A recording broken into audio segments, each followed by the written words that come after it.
Конечно, интересен вопрос, как все-таки нам можно прекращать войну и возвращать Да, мы оккупированные не прекратим, территории. Светочка, мы не прекратим войну. Что может все-таки подтолкнуть Путина сейчас к этому решению?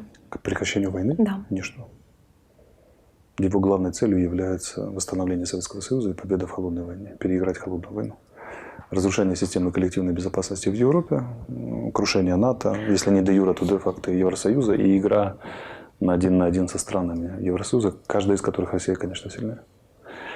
Вот она вместе, Евросоюза слабее, а так сильнее. Поэтому у человека 150 миллиардов личного состояния, как говорят. У него ядерный зонтик, ему 70 лет. Цель в том, чтобы как-то собрать под одной страной СССР, то немножко остановился в Украине. Почему тогда дальше не идет? Куда тоже Беларусь. Куда ему спешить?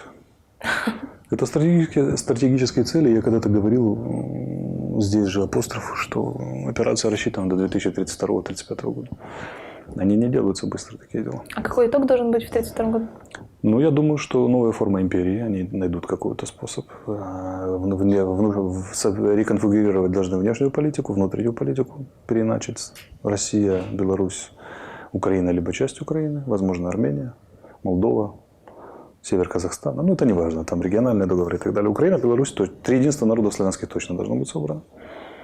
И Россия как новый игрок. Мир не однополярный, а многополярный, где она занимает свою роль, очень весомую, важную, входит в первую пятерку, а то и четверку государств или государственных союзов и проводит свою политику так, как она считает ее нужным. В любом случае СНГ – это вот суверенная территория России, никто не должен соваться и так далее. Доминирует в Европе, естественно. И вот это ее итог этой политики.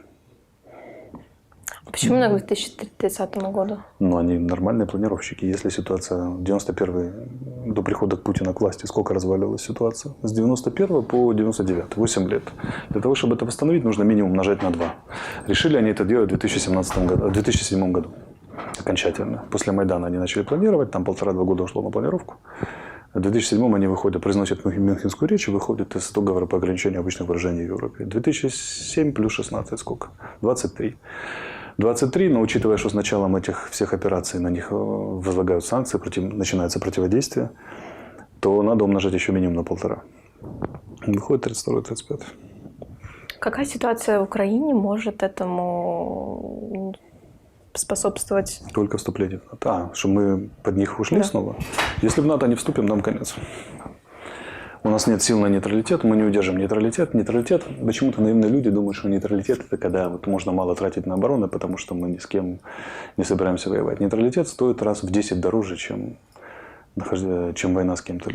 Швейцария, будучи нейтральной страной, военные всего буч, бешеные военные налоги, девочки служат, мальчики и так далее, и так далее. При том, что она окружена не Россией, она окружена Францией, Италией, Германией, Австрией. 4-я по уровню в мире интенсивность боевой подготовки, непрерывная боевая подготовка. И при том, что у них там 6 или 8 горных проходов, взорви их и сиди, все, никто тебя не тронет или заблокирует. А у нас 2700 километров сухопутной границы с Россией, которая голая степь. Вы представляете, во сколько нам нейтралитет обойдется? А Венгрия, а все остальные претензии и так далее. Поэтому мы не удержим нейтралитет, у нас не хватит ресурсов. Географически ни одна страна не удержала бы нейтралитет в этой ситуации. Если мы не можем удержать нейтралитет, нам либо в Таежный союз, либо в НАТО. Нет вариантов. Как НАТО нас может принять, если у нас АТО, война? Да, это одно из главных мифов про НАТО, что оно не принимает государства с территориальными спорами с войной, принимает аж бегом. Более того, оно принимает государства, у которых между собой территориальные споры. Греция и Турция, например. Это да, но там военные действия были на территории Кипра. Да, но тем не менее, что? У нас есть на территории Украины военные действия. Турция создала что? Свою ДНР на Кипре. Ее за это всячески все осуждают. Но тем не менее, она член НАТО. Понимаете, да? Внутри НАТО 36 конфликтов. Испания воюет с таких вот потенциальных. Испания считает, что Гибралтар оккупирован Британией. Оба члена НАТО. Британия воевала рыбные войны с демонстрацией, с использованием военных средств, без стрельбы, но с военными средствами с Исландией, несколько рыбных войн и так далее. Там есть масса претензий стран друг к другу в других местах там, да, и так далее. Ну, вот самый яркий – это вот испано-французский конфликт, английский и британский, и греко-турецкий. Тем не менее, все благополучно НАТО. А уж Это- территориальных претензий, там можно просто пересчитать. То есть это вопрос политической воли. Однозначно. Если побывать в Болгарии и внимательно на нее посмотреть, то по сравнению с Болгарией 2019 года мы были готовы в 99-м. А почему тогда НАТО не спешит принимать Украину? Потому что у них не было консенсуса в отношении того, нужна ли им Украина вообще, и не сдрейфуем ли мы окончательно в Россию Нужна ли? с этими нашими Януковичами. А теперь все просто. Теперь, когда отравили британских граждан боевым химическим оружием на их территории, и после сбитого Боинга, после попытки переворота в Черногории, после волны беженцев в Европе, после Сирии, после всего остального, наконец-то сообразили на Западе, что Россия ведет войну не против Украины и Грузии, а против Запада. Понимаете, да? А когда они это сообразили они очень поздно, где-то к началу 18 года, к концу 17-го. Самые передовые сообразили к 16-му, к концу 16-го, а все остальные подтянулись. Они теперь считают очень просто, это же элементарная арифметика. Если они нас не берут в НАТО, Россия получает плюс 40 миллионов и там миллион военных. А если они нас берут в НАТО, они получают плюс 40 миллионов и миллион военных, которые уже имеют опыт войны с Россией и успешно. Арифметика несложная, правильно? Что должен сделать президент, первых несколько шагов, исходя из той ситуации, Должен которая у нас выиграть сейчас парламентские есть? выборы. Это его главный шаг. Потому что если удастся поссорить парламент с президентом, и он начнет блокировать парламент пакеты реформ, в первую очередь направленные на присоединение к ЕС и НАТО, то это будет сложно. Надо будет распускать парламент и новые выборы надо. И опять их выигрывать. Ну, а когда он победит, да что ему надо делать? Ему надо получать ПДЧ в НАТО. Это главная задача сейчас на каденцию. Все остальное не имеет никакого значения. Война – старшая масть. Вся эта экономика, все этот трэш, социалка, оно все приносится в жертву. В войне всегда. Проигранная война, все остальные вопросы становятся неактуальными, в принципе. Понимаете, да? Что социальную политику здесь устанавливать Путин с Кадыровым будет. Если будет война проиграна, вот и все. То есть, если Украина получает ПДЧ в НАТО, то тогда мы можем говорить о каких-то сроках прекращения войны. Нет, ни о каких сроках прекращения войны мы не будем говорить. Наоборот, это, скорее всего, подтолкнет крупные военные операции России против Украины. Потому что они должны нас будут просадить в инфраструктурном отношении и превратить здесь все в разваленную территорию для того, чтобы нас неохотно брали. То есть Россия сможет пойти на прямую конфронтацию с НАТО? Конечно. Нет, не НАТО. Мы не они должны это сделать до того, как мы вступим в НАТО, чтобы мы не были интересны НАТО. Перестали быть интересны, как разваленная территория. С вероятностью 99,9% наша цена за вступление в НАТО – это большая война с Россией. А если мы не вступим в НАТО, это поглощение России в течение 10-12 лет. Вот и вся вилка, в которой мы находимся. А теперь давайте выбирайте Зеленского. Подождите, а теперь если поставить чашу на весах, а что лучше в таком случае? Конечно, крупная война с Россией и переход в НАТО по результатам победы над Россией. Что такое может быть крупная война с Россией? Это воздушная операция наступательная, вторжение российских армий, 4, которые они создали на наших границах, осада Киева, попытка окружить войска, которые в АТО находятся, ВОЗ, в операции Объединенных сил, прорыв через Крымский перешейк, выход на Новокаховское водохранилище, чтобы воду в Крым дать, наступление с территории Беларуси, создание новых народных республик, диверсии, удары по объектам критической инфраструктуры и так далее, воздушно-десантный. Вот что такое полноценная война. И вероятность ее 99%. Когда? После 21-22 самые критические, 20-22 самые критические эти самые. А потом следующий критический период 24-26, и следующий 28-30. Может быть и 3 войны с Россией.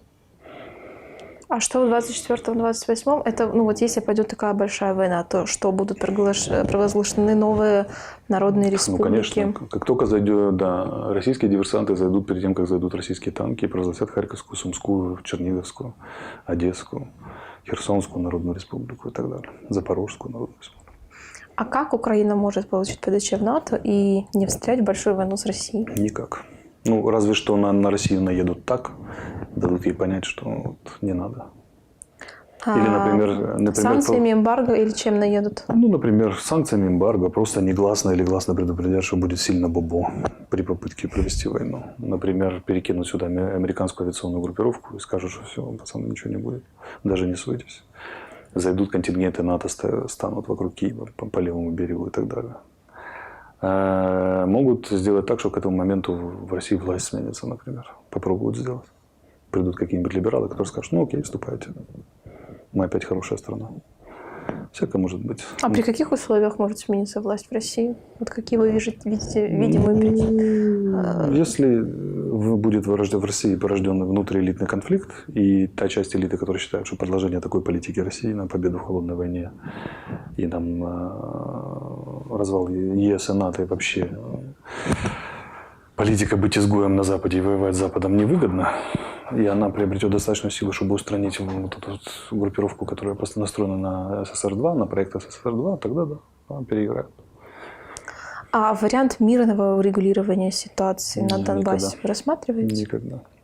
А почему?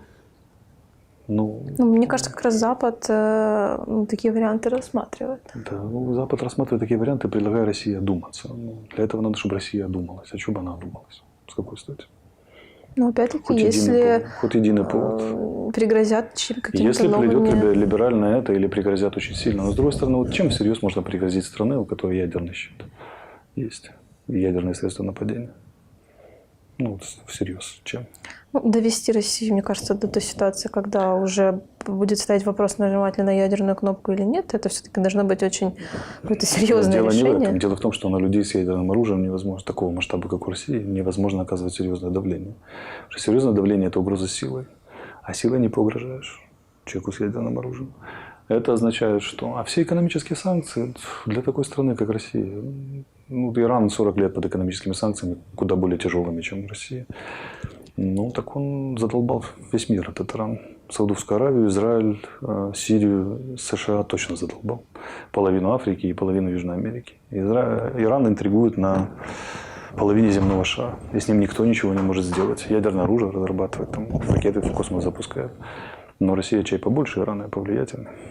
То есть, если подводить итог, вы считаете важным, единственным или одним из единственных важных решений следующего президента Украины в следующую каденцию – это ПДЧ в НАТО? Однозначно. Это главное, что... возможно, еще каких-то два пункта. Давайте с вами обозначим. Есть два способа смотреть на выборы, на эти. Исторический и социально-экономический.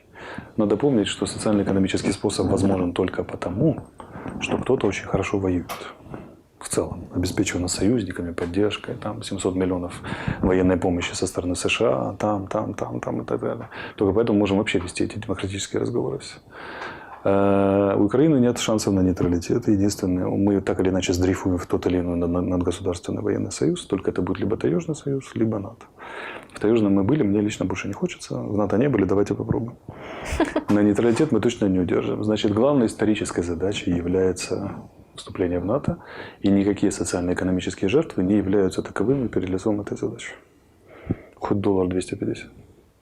А поскольку и даже этого нет, есть экономический рост, то, в принципе, вообще все очень неплохо.